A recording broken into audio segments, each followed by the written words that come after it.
The stars shined brightly above as Ambassador Gia stepped onto the gleaming floor of the Grand Council chamber. Her heart beat fast, but her face showed no fear. She was the first human to stand before the Galactic Council, a group of 27 alien species who ruled the stars. The chamber was huge, with tall crystal pillars that seemed to touch the sky. Strange alien faces looked down at her from high seats. Some had many eyes, others had skin that changed colors, but all watched her with great interest. "We welcome Earth to this gathering of worlds," said the head speaker, a tall being with blue skin. Its voice echoed in the large room. "We have watched your kind for many years. Your progress from simple tools to space travel has been quick." Gia bowed deeply. "We thank you for this honor. Humans dream of joining the stars and learning from those who came before us." For 3 days, the council seemed friendly. They showed humans amazing technologies, machines that could heal any sickness, engines that bent space to travel faster than light, and food makers that could create any meal from simple elements. Back on Earth, people celebrated. News screens showed the alien ships hanging in the sky like new stars. Children pointed up in wonder. Leaders talked about a golden age coming soon. But on the 4th day, everything changed. GA was called to a private meeting with the council's inner circle. Their faces were now cold and hard. "We have received troubling reports," said the head speaker. "Your military forces have already taken our medical devices and found ways to make weapons from them. Your scientists have studied our ship engines to create better missiles." "That's not true," Gia said quickly. "We are simply learning." "We have proof," interrupted another council member, throwing images into the air. The pictures showed Earth labs where scientists worked on devices that looked like council technology, but modified with weapons parts. Gia felt sick. She had not known about these secret projects. "Humanity is too dangerous," declared the head speaker. "You adapt too quickly. You see tools of peace and imagine war. The council has voted. Earth will be quarantined. Please," GA begged, "give us time to prove ourselves." "The vote is final. Energy barriers will be placed around your solar system.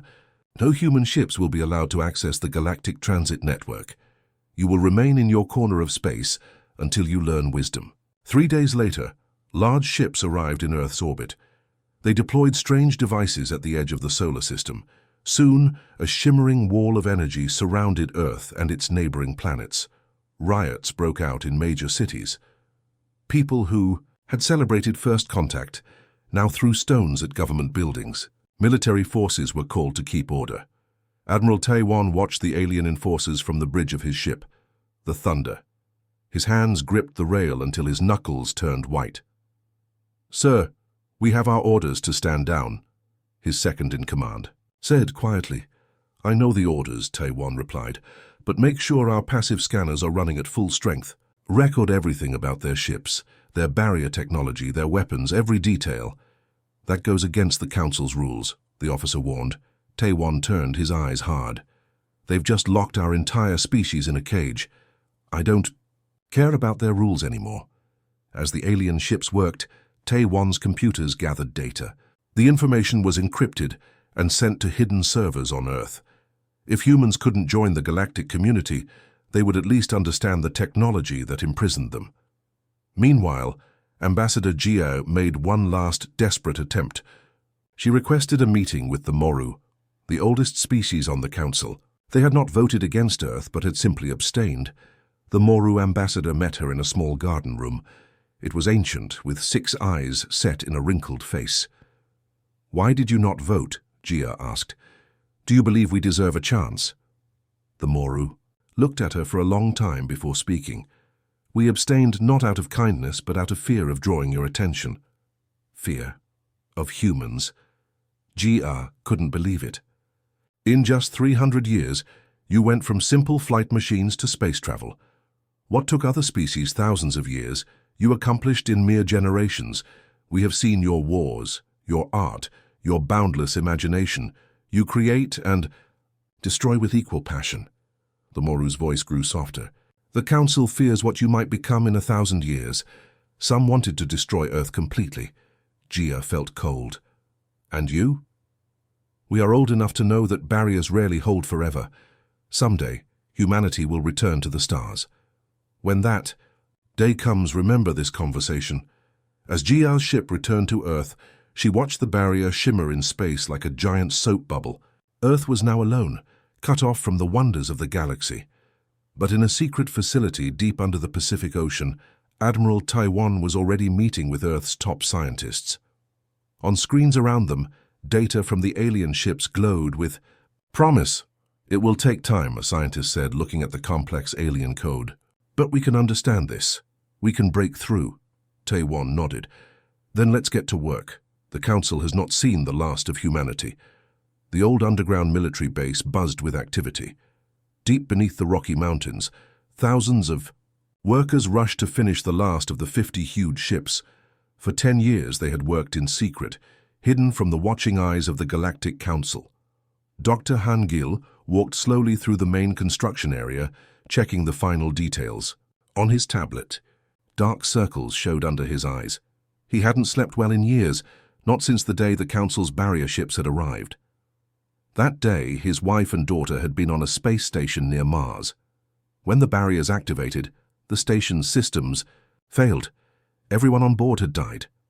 "Are you sure this will work?" asked a voice behind him. Han Gil turned to see Jia, the former ambassador, now grey-haired but still standing tall. "The math is sound," he said, pointing to the glowing diagrams on his screen. "The barrier has thin spots, places where the energy field flickers. We've mapped them all. Our ships can push through if we time it perfectly." "And if we're wrong?" Han Gil didn't answer. They both knew what failure meant. Project Diaspora was humanity's biggest gamble. 50 colony ships, each carrying 10,000 people. Food supplies, seeds, animals, and everything needed to build new homes on distant worlds. 10 years of secret work, using the alien technology Admiral Taiwan had scanned during the quarantine. That night, the final meeting took place. In the command center, all the project leaders gathered around a large table. Admiral Taiwan, now with streaks of white in his black hair, stood at the head. "Tomorrow, we either win our freedom or we fail," he said simply. "Each ship knows its course. Once through the barrier, you must scatter. Find the empty places between Council territories, build, grow, and remember Earth." A young woman raised her hand. "What about those who stay behind?" Taiwan's face turned hard. "They'll face the Council's anger, but they'll keep building more ships. This is just the first wave." At dawn, deep elevators carried the first groups of colonists to their ships. Families huddled together, carrying only small bags of personal items. Children clutched toys. Parents held family photos. Everything else they would need was already loaded on the ships. Dr. Han Gil stood in the launch control room, watching screens that showed all 50 ships.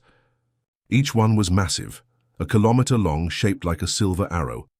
The ships had been built in separate hidden facilities around the world, then brought here for final preparations. "First launch in 5 minutes, announced the countdown system. Han Gil closed his eyes briefly.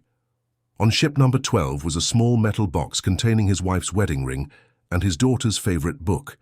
He wouldn't be going. His work wasn't finished. But a piece of his heart would travel to the stars. The first ship rose silently from its underground hangar, climbing into the early morning sky. Radar showed it as a small dot, racing toward space, toward the shimmering barrier that had kept humanity caged for a decade. "Approaching barrier in 30 seconds, reported a tense voice. The room fell silent. Han Gil's hands tightened on the edge of his desk. "Contact in 5, 4, 3, 2, 1. On the main screen, they watched as the ship hit the barrier. For a terrible moment, the ship seemed to stop, caught like an insect in amber. Then, with a flash of light, it pushed through and disappeared. A cheer erupted in the control room. It had worked. One by one, the other ships followed, racing for different weak points in the barrier. The launches continued all day. By sunset, 37 ships had made it through. Then disaster struck. Ship 38 hit the barrier and exploded in a ball of fire. The Council had discovered their plan and was strengthening the weak points. Aborti. "Remaining launches," ordered Taiwan. "Get those people to safety." The last 12 ships never left Earth, but 37, carrying 370,000 humans, had escaped into the wider galaxy. Admiral Taiwan's flagship, The Defiance was the last to successfully break through. As the stars spread out before them, a crew member asked, "How will we find the others? How will we stay together when we must scatter so far?" Taewon smiled for the first time in years. "Show them," he ordered. From a secure compartment, an officer removed a small silver box. Inside were paired devices, each no bigger than a fist. They glowed with soft blue light. "Quantum entanglement communicators," Taewon explained. "The Council believes this technology is impossible. They're wrong." On board, each escaped ship was an identical device. No matter how far apart they traveled, these communicators would stay linked, allowing instant messages across any distance. In her quarters, Jia sat before one of these devices. Her hands trembled slightly as she activated it. She had once stood before the Council as humanity's voice. Now she would be the voice that held together this scattered exodus. "This is Ambassador GA to all ships," she said clearly. "We have broken free, but our journey has just begun. Find safe harbors, build new homes, stay hidden, grow strong. One day we will meet again." As the Defiance turned toward the dark spaces between the stars, the crew looked back one last time at the distant sun that marked their home system. They were leaving everything they had known, heading for worlds no human had ever seen. They were exiles, refugees, explorers. They were the seeds of a new human empire. The mining team huddled at the edge of the strange glowing cave. 50 years had passed since humans had fled Earth, and the colony world of New Terra had grown from a small settlement to a thriving city of 500,000 people. "Should we go closer?" asked one of the miners, pointing at the purple crystals that covered the cave walls. They pulsed with an inner light like heartbeats. The team leader nodded. "Take samples, but be careful. We don't know what these are." 2 days later, those same crystals sat on the desk of Governor Su Min. At 70 years old, she had the same sharp eyes as her grandmother, Jia, who had passed away 10 years earlier. Su Min picked up one of the crystals, feeling its strange warmth. "And you say they produce energy on their own?" she asked. The chief scientist nodded. "More energy than anything we've ever found, but they're unstable. 2 samples have already exploded in the lab." Su Min looked out the window at the city below. New Terra was the largest of the human colonies spread across the region of space, called the Void. Other alien species avoided this area because of its strange space storms and gravity wells that could trap ships. Humans, always adaptable, had learned to navigate these dangers and made their homes here, hidden from the Galactic Council that had banished them. "Get Wu Jin," Su Min ordered. "If anyone can solve this, he can." Wu Jin was a thin man with quick hands. At 45, he was the colony's leading scientist, having learned directly from the legendary Dr. Han Gil before the old man died. When shown the crystals, his eyes lit up with excitement. "These are quantum resonance crystals," he said, almost whispering. Dr. Han Gil theorized about their existence, but the council texts said they were too dangerous to use. "Can you make them safe?" Su Min asked. Wu Jin smiled. "The council couldn't, but we're human. We adapt." For 6 months, Wu Jin and his team worked day and night. They built special containers to hold the crystals, developed shields for the energy pulses, and created a network that could spread the power load. When they were ready, they invited Su Min to their first full test. A single crystal no bigger than a fist sat in a clear box connected to various machines. Wu Jin pressed a button, and the city's power grid registered the input. "That small crystal is now powering 1/4 of the entire city," he said proudly, "and we've only tapped 10% of its energy." Within 2 years, all human colonies had crystal power plants. The new energy source let them build better ships, stronger weapons, and faster computers than anything they had before. Some colonies even started using the crystals to create artificial gravity wells, controlling the void's anomalies instead of just avoiding them. On the edge of human space, a sleek black ship moved silently through the darkness. Its hull was specially designed to absorb light rather than reflect it, making it nearly invisible against the blackness of space. On the bridge, Commander Jun-ho studied the star map in front of him. At 32, Jun-ho looked much like his father had at that age. Admiral Taewon had died 5 years ago, passing command of the growing Void Navy to his son. Junho had his father's stern face, but smiled more easily. "How close are we to Council space?" he asked his navigator. "Less than half a light year, sir. Their border patrol ships pass through this sector every 6 days. Junho nodded. This was his 5th mapping expedition to the edge of Council territory.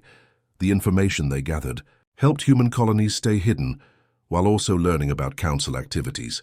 "Sir, we're picking up some strange readings," reported the sensor officer. "There's a ship nearby, but it's not moving like a Council vessel." Junho frowned. "Show me." The screen displayed a small ship drifting near an asteroid field. It appeared damaged. "Life signs?" "Yes, sir, but not from any species in our database." Junho faced a difficult choice. Investigating meant revealing themselves, possibly to a Council ally. Ignoring it meant leaving someone to die. "Bring us closer, but keep the stealth systems running," he ordered. As they approached, they saw the ship had been attacked. Plasma. Burns marked its hull. Junho made his decision. "Rescue team to Shuttle Bay. Let's see who's out here." The aliens they rescued called themselves the Neri. They were tall with 4 arms and skin that changed color with their emotions. Their ship had been attacked by Council enforcers for trading in restricted technology. "The Council grows more controlling each year," their captain told Junho. "Many border worlds chafe under their rules." This was valuable information. Junho had the Neri taken to New Terra, where Governor Sumin welcomed them personally. "You say there are others who resist Council authority?" she asked. The Neri captain's skin turned a deep blue of respect. "Many species on many worlds, but we fight alone, scattered. We lack unity." Sumin and Junho exchanged a look. For 50 years, humans had hidden, building their strength. Perhaps it was time for a change. That night, Sumin stood in the colony's memorial garden. A statue of her grandmother Jia stood among flowers from Earth, preserved through generations. "We came here as refugees," she whispered to the statue, "but I think we're about to become something more." In orbit above New Terra, shipyards glowed with the light of construction. New vessels took shape, faster and stronger than anything humans had built before. Crystal energy pulsed at their cores. The seeds of empire had been planted. The great hall of the Terran Confederation sparkled with crystal lights. 100 years had passed since humans had escaped Earth. What began as scattered refugee colonies had grown into a mighty empire spanning hundreds of worlds. Admiral Junho, now 75 years old with a grey beard and battle scars, stood before the giant map that showed human territory. The blue area marking their space had grown larger every year. They had tamed the wild region known as the Void, using its strange space storms and gravity wells as tools rather than obstacles. "Admiral, we have an urgent message from Outpost 47, said a young officer. Junho frowned. Outpost 47 was on the very edge of human space, close to Council territory. Had they finally been discovered? The message showed the outpost commander, a woman with worried eyes. "Admiral, a Council science ship entered our space 3 days ago. We prepared to run or fight, but they sent a surprise message they want asylum." Junho rushed to Outpost 47 on his fastest ship. There he found 6 aliens from 3 different Council species. They were scientists who had been mapping nearby star systems when their sensors detected unusual energy readings. "We were curious," explained the lead scientist, a blue-skinned being named Kel. "The Council says this region is empty because of space anomalies, but we found your outpost, your cities, your technology. And now you'll report back to the Council," Junho said coldly. Kel's large eyes blinked rapidly. "No, we wish to stay. What you've done here is incredible. You've mastered crystal energy in ways our scientists said was impossible. Your ships move through space-time distortions that kill our pilots. We've spent our lives seeking knowledge. Here, you offer knowledge the Council has forbidden." Junho didn't fully trust them, but allowed the scientists to visit a human colony. World. They marveled at cities powered by crystal energy, ships that used gravity like sails in the wind, and computers that processed information faster than anything in Council space. For 3 months, the Council scientists lived among humans, learning and sharing. Then the warning came. "Council warships approaching," reported the border stations. 20 battleships with fighter escorts. The emergency council gathered quickly. Some wanted to hide deeper in the void. Others prepared to surrender. Jun-ho silenced them all. "We've hidden for a century. We've grown strong. If we run now, we'll always run. It's time to show the Council what humanity has become." He gathered a fleet of 40 ships. It seemed like many until reports came that the Council force had grown to 60 battleships. They would meet at Proxima Junction, a place where several void anomalies crossed paths. The night before the battle, Jun-ho walked through his flagship, speaking with crew members. Many were young, born in the void, raised on stories of Earth and the Council's betrayal. "My grandfather told me the Council feared what humans might become," a young pilot told Jun-ho. "Tomorrow they'll see he was right to be afraid." Jun-ho shook his head. "Not afraid. Respectful. We don't fight for fear. We fight for our right to exist." The Council fleet arrived at Proxima Junction with confident precision. Their ships moved in perfect formation, gold and silver hulls gleaming in the light of nearby stars. Their admiral sent a simple message: "Surrender the fugitive scientists and accept containment or be destroyed." Jun-ho replied with silence. His ships were already in position, hiding near the spatial anomalies that swirled through the region. The battle began with the Council ships firing long-range weapons. Beams of energy shot through space toward the human fleet. But at Jun-ho's command, the human ships activated special crystal drives. They didn't just move, they phased, partially shifting into another dimension where the energy beams couldn't touch them. The Council admiral watched in shock as human ships disappeared and reappeared closer to his fleet. "Impossible," he shouted. "No species can phase-shift an entire vessel." Jun-ho's voice came through the communication system. "Humanity does not accept your limitations." The human ships released fighter craft that used the gravity wells of the void like slingshots, achieving speeds that Council tracking systems couldn't follow. They struck from impossible angles, their crystal-powered weapons cutting through Council shields. The Council tried to retreat, but Jun-ho had positioned ships on their escape path. These vessels activated devices that amplified the void's natural anomalies, creating a storm of twisted space-time behind the Council fleet. Caught between the anomaly storm and the human attack, the Council admiral finally sent a surrender message. 45 of his 60 ships had been disabled or destroyed. The rest were damaged. For the first time in 50,000 years, the Galactic Council had lost a battle. As Jun-ho accepted the surrender, he looked out at the stars. "Send a message to Earth," he ordered. "Tell them their children have grown up." News of the battle spread quickly through both human space and Council territories. The Council had always presented itself as invincible. Now that myth was broken.